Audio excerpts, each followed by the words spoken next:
Welcome back to the Gundam Wing Retrospective. Today we're just talking about one episode, Crossfire at Barge. Basically, Zex wants to target Earth with Libra, but there's another station with a big massive laser cannon, Barge, which is controlled by Romefeller. So this is a battle that strategically has to happen because Libra can't get in range of Earth without putting itself in range of Barge, and yeah, this is a key strategic battle for the White Fang. So they launch an attack on Barge, and what's interesting is we see the Barge reaction, and we see how just hopeless isn't even applicable for how bad their chances are. They're told to arm the Tauruses with the laser cannons because the laser beam rifles won't penetrate the Virgo shields. However, the Tauruses aren't programmed for the additional output, so they'll overheat, so they still have to arm most of them with the useless laser rifles. And yeah, they don't stand a chance. Now, in this we see White Fang fielding the Virgo 2, which looks similar to the Virgo with a disgusting looking paint job and extra vernier in the back.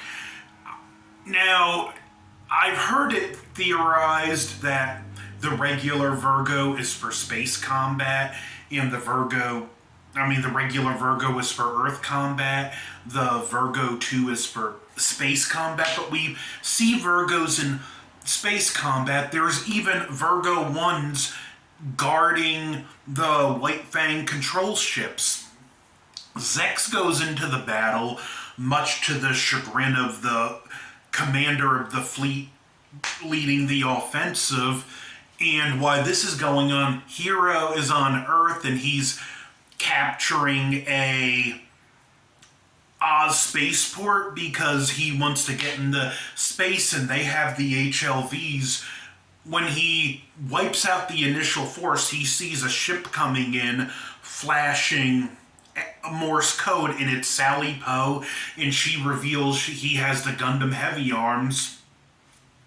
Hero, I guess the radar on Wing Zero displays more troops coming in, so he tells her load up the heavy arms, and he goes and takes care of the other troops. While this is going on, the bureaucrats at Romefeller are just very distraught that the children of the peace crafts are at opposite ends of this war now. When Trace Kushranada comes back from his exile and the war of attrition launched against him to take the reins and lead Earth in this battle, he knows there's nothing Relina's pacifism can do to stop Zex, and the only option is to actually fight. So he takes power, and he does ask Relina, like, politely and formally to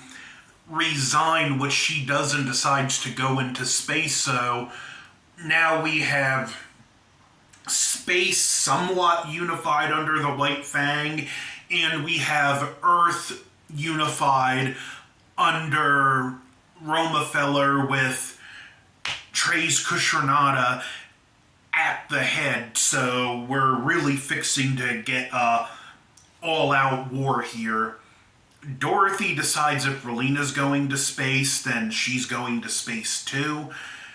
And we have the reunion. We do get Catra, Troa, Duo, and Noin together, and they do agree to go into battle at the battle for Barge. Troa and Taurus quickly takes off to protect the civilian colonies, and when they're about to go into battle, they get confronted by the Epion, which Catra mistakes Hero for the pilot. After a little bit of a battle, Noin realizes it's Zex, and they get targeted by Barge's laser cannon, which wasn't a full force blast. It misses the Gundam pilots and Noin's Taurus, but it grazes the colony. So Noin grabs the tall geese, so Duo and Catcher can go in to take out the cannon for Barge. Now, this is why I wanted to do this episode individually, because I need to discuss the music, which I haven't yet. The first opening theme is called Just Communication, and it's great. It's iconic, and it does fit that 90s anime aesthetic really well. The ending theme is a song called Just Love, and the song doesn't fit the tone of the show and the visuals. It's Relina on a safari. I don't know what's going on. In fact, the Just Communication intro is the video package where it is so iconic itself. When the series came out on Toonami, they used that on the ending credits with a more rocked up instrumental remix of Just Communication that every time I watch this, I wish we had that outro on this instead of what they gave us for this, because it's very much a tonal shift. You can go from an episode with a heavy ending and then this upbeat, goofy pop song with Relina on Safari. Enough said.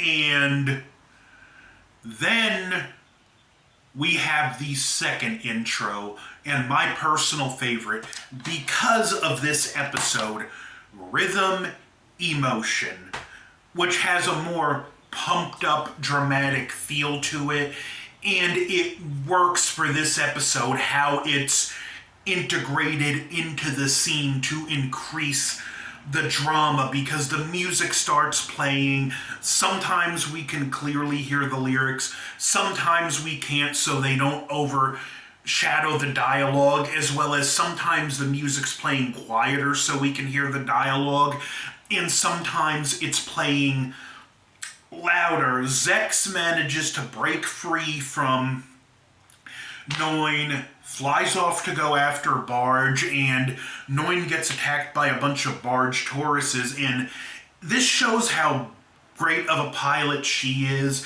because she is expertly dodging all this enemy fire. When Troa comes in and just target and fire. You're a Gundam 00 fan, you get that reference there.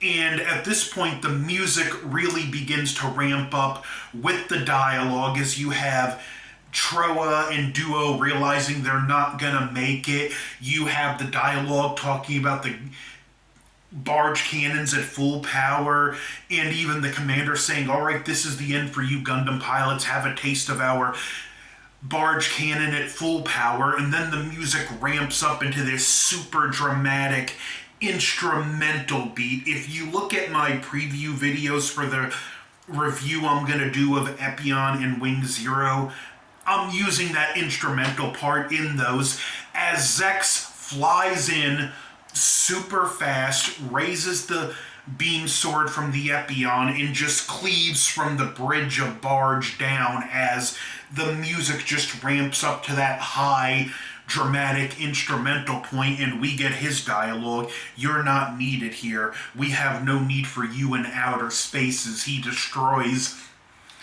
Barge. This episode is just brilliant. It sets the stage for the end of the show.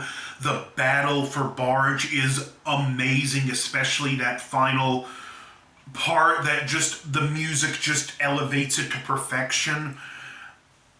Yeah, I love this episode. I love how it uses the music, and this was just as much an excuse to just talk about this episode solo as it was to talk about the music in the show. In a fun note for you Godzilla fans, the composer for Gundam Wing went on to compose Godzilla, Mothra, King Ghidorah, Giant Monsters All Out Attack, or GMK.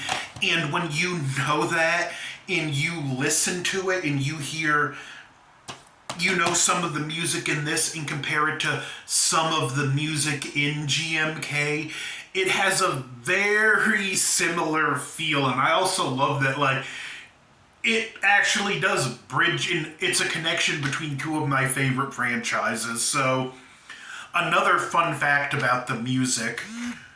But yeah, this was an absolute great episode. So this was my Gundam Wing retrospective. Part 9, Crossfire at Barge. Don't forget to like, share, comment, subscribe. Over and out.